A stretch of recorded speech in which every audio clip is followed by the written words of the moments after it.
上堂啦，5年班嘅同學仔呢條片咧就會同大家講一講少數乘法嘅文字題啦。嗱，老實地說唔難嘅，呢度考你嘅概念咧，基本上就係講緊4年班之前嘅乘法嘅概念嘅啫。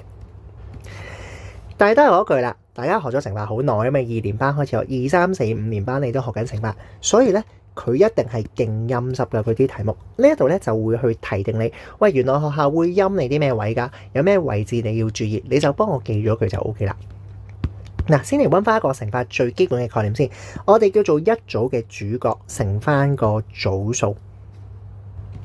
咩叫一組嘅主角啊？假設今日一隻蛋就5蚊雞先算啦，5蚊雞，你會見到呢個一隻同埋5蚊咧，佢哋係連起咗一齊嘅，綁起咗一齊嘅。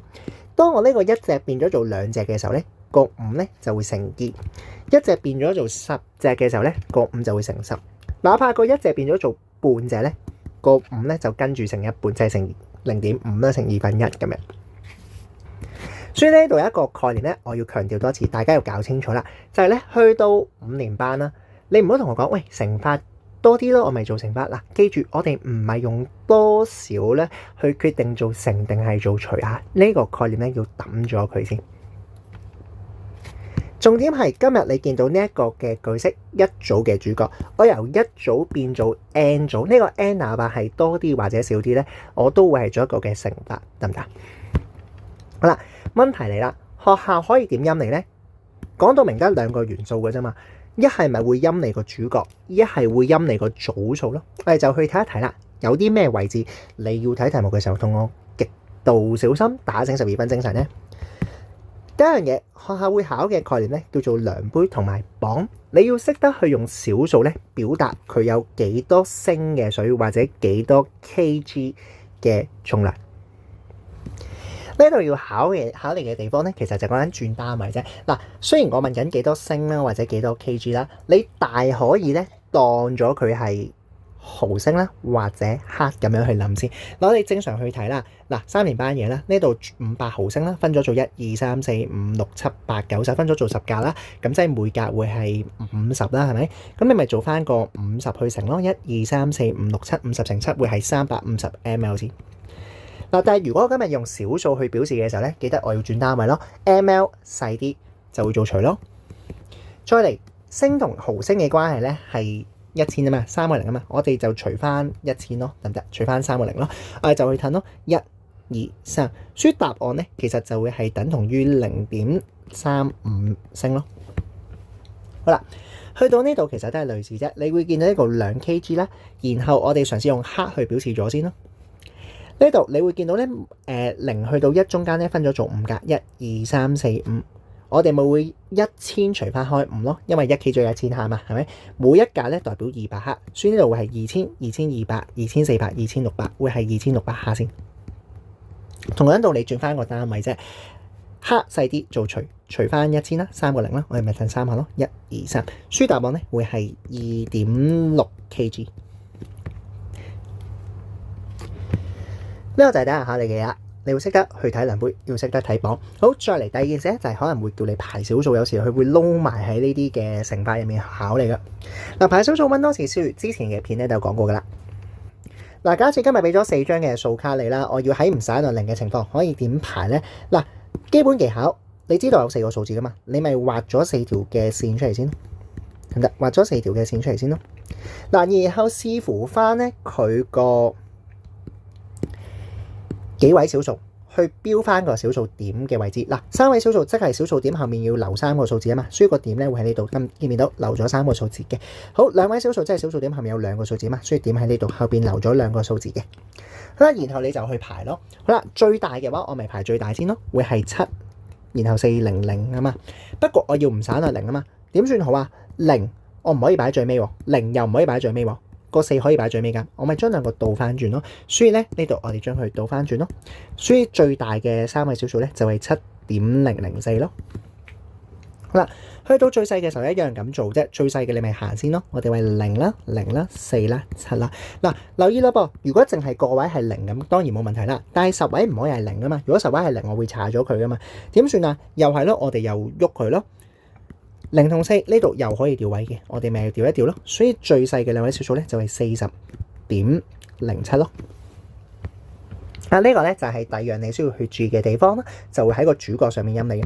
好，第三樣嘢咧就係佢好中意俾一啲嘅多餘嘅資訊你嘅。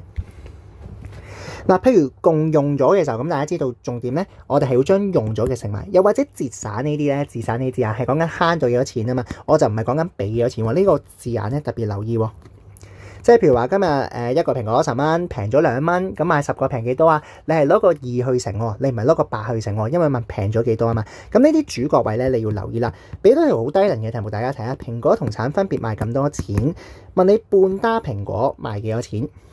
留意佢問緊蘋果啊嘛，咁真係唔關橙事啦，橙係冇用嘅，得唔得？呢啲咪就係佢會陰你嘅位咯。再嚟題目問緊元嘅時候咧，唔該醒水啦，4元7角即係 4.7 元，轉翻做 4.7 咧，然後再去乘。嗱，呢一個咧就喺個主角上面咧，乘法會陰你嘅位啦。再嚟去到組數咧，就比較多陰濕位添。但係唔使驚噶，大家由細見到佢哋大噶，幫你溫一次書你記得噶啦。好，來回先，咩叫做來回啊？來回講緊乘2咧，先至係等於1次，得唔得？咁所以如果我今日你見到來回咧，我會直接將佢乘2先，然後睇佢來回幾多次咯。佢來回3次，我咪再乘3咯，乘2再乘3咁樣咯。好，來回10次，我咪乘2再乘10咯。所以來回記得我哋要做翻一個乘2先。再嚟啊，去到時間同日期啦，唔知點解大家唔係好識數時間數日期嘅。先嚟閏年嘅2月，閏年2月咧，幫我記低我哋會有29日嘅呢件事，係幫我記咗佢先啊。閏年29日，平年28日，清楚嗬 ？OK， 平年28日寫埋啦，平年會有28日。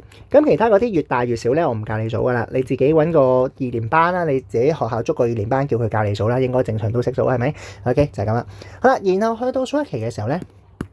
嗱，大家要小心啊！日期呢件事係比較陰濕嘅，你就唔好同我17減9。如果你17減9咧，你會錯嘅。17減9我哋會係8啊嘛，但係呢度咧唔係8日嘅日期咧，你想唔錯咧，你都係乖乖地同我寫出嚟啊！9、10、11、12、13、14、15、16、17、1、2、3、4、5、6、7、8、9，見唔見到9日 ？OK， 所以唔好就咁揀啦。日期你想唔好錯嘅，你就幫我逐日去數。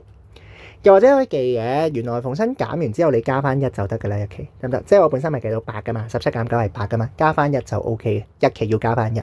但係時間嘅話咧，就真係齋計數就得啦。5點其實真係17點啊嘛，17減9咁咪8咯，咁咪8個鐘頭咯，得唔得？呢個就係數時間同埋數日期嘅分別，要同我記一記。好，再嚟啦，買幾送幾啦噃。嗱，買幾送幾呢啲題目咧，大家都係見好多噶啦。嗱，正常嚟講會教你畫啦，我買30個咁，我咪30個圓圈咯。咁然後剔剔剔交叉交叉咁樣。嗱，少嘅時候你會咁做啦。咁如果話我今日買30個，唔通真係叫你畫30個圓形咩？唔會嘅。OK， 嗱，買11就送1啊嘛，即係頭11個要錢，第12個免費係咪？好啦，第12個免費。然後之後會不斷重複呢件事㗎嘛，即係逢親12嘅倍數就會免費咯。你可以咁樣去諗，所以12個咧，第24個咧，第36個都會免費嘅，如此類推。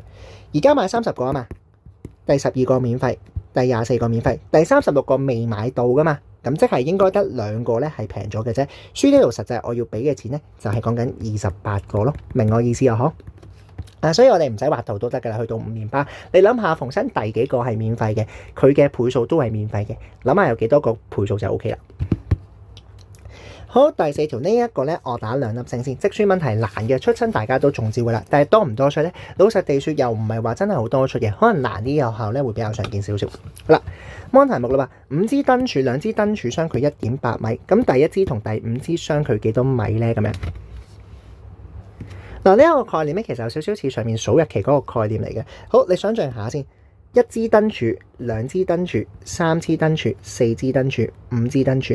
嗱，雖然有5支燈柱，但係你唔係攞個 1.8 咧去乘5，點解咧？佢係講緊兩者之間嘅距離啊嘛。你要留意2條柱中間先至有1個嘅距離，呢個為之1個嘅距離係咪？1個、2個、3個、4個。呢個 1.8 咧唔係講緊燈柱，而係講緊燈柱之間嘅呢個距離。所以你見到我有4個嘅距離，我哋咪會係 1.8 乘翻4咯。所以呢啲直樹問題咧，特別小心諗清楚。總之你其實幾易認嘅，一係中樹，一係中街燈，類似嘢係啦。諗清楚有幾多再乘。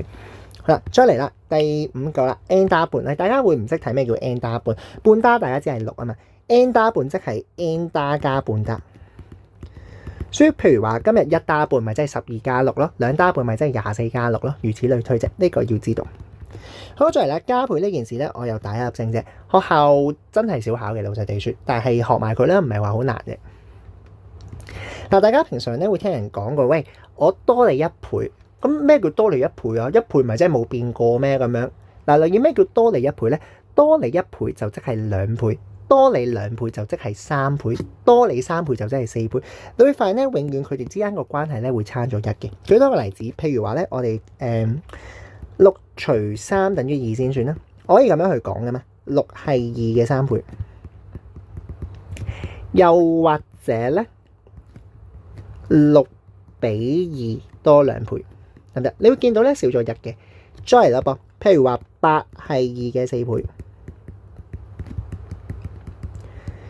然後咧我哋亦都係叫做8比2多3倍，得唔得？逢親多幾多倍嗰樣嘢咧，永遠會比係嗰樣嘢咧少咗1嘅，得唔得？會比係嗰樣嘢咧少咗1嘅。咁所以大概知一知呢一件事咧就 OK 啦。嗱，以上就會係講緊啲乘法文字題咧，會提你嘅重點啦，陰你嘅位啦，你就幫我記咗佢啦，好嗎？